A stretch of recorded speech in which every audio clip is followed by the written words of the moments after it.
Ok, então, Eduardo, o esquema do problema é esse aqui, né? Tem esse objeto que se move nessa direção sobre a ação de várias forças, né? Essas forças atuam sobre o objeto e cria uma dada força, uma força resultante, que é nada mais do que a soma, meio como uma soma dessas todas as forças, vai gerar uma força resultante que vai mover o corpo, né, durante 5 metros. Ok, e a primeira pergunta eles te pedem para calcular o trabalho realizado por cada uma dessas forças. Ou seja, você vai considerar que as outras forças não existem e você teria que pensar, né, sobre o trabalho realizado por cada uma delas individualmente. Né? Você sabe que trabalho é igual a força vezes o deslocamento vezes o cosseno do ângulo, quando a força não é paralela à direção do deslocamento, nós usamos o cosseno do ângulo. Então você sabe que para esse caso aqui você calcularia para cada uma dessas forças, né? Cada uma dessas forças. E o ângulo que se tem aqui em conta é o ângulo da direção da força e da direção do deslocamento. A direção da força e da direção do deslocamento. Como é que nós poderíamos começar, né, calculando o trabalho de cada uma delas?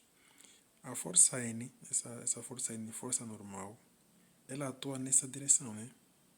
Nessa direção. E o deslocamento é nessa direção.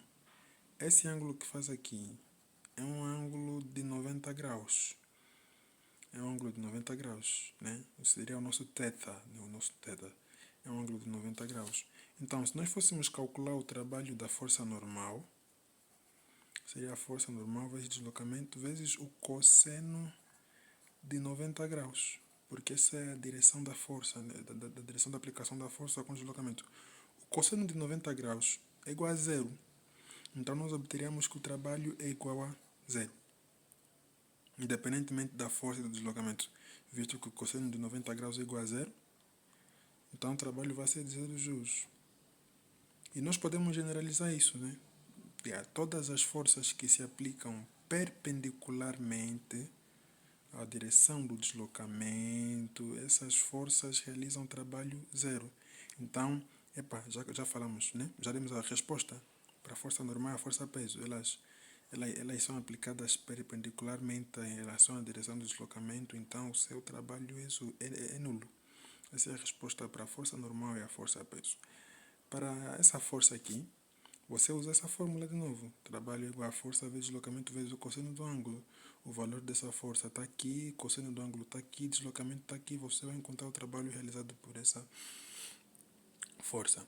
O trabalho realizado pela força de atrito é o mesmo. Força vezes deslocamento vezes cosseno do ângulo. Só que para a força de atrito você vai ter que trabalho é igual a força, né, de atrito, que vai ser mesmo o valor que está aí, vezes o deslocamento, né, que é mesmo de 5 metros, vezes o cosseno do ângulo.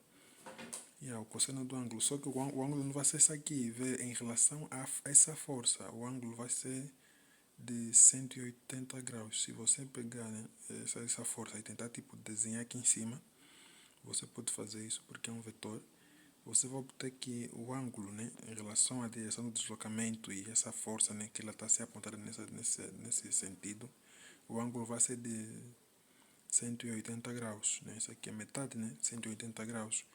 Então você vai ter aqui a força de atrito vezes deslocamento vezes o cosseno de 180 graus. Para a força de atrito, você vai calcular o trabalho da força de atrito. E eu acho que eu já falei dessa força aqui, que é só aplicar essa fórmula. Então assim nós já resolvemos a primeira questão.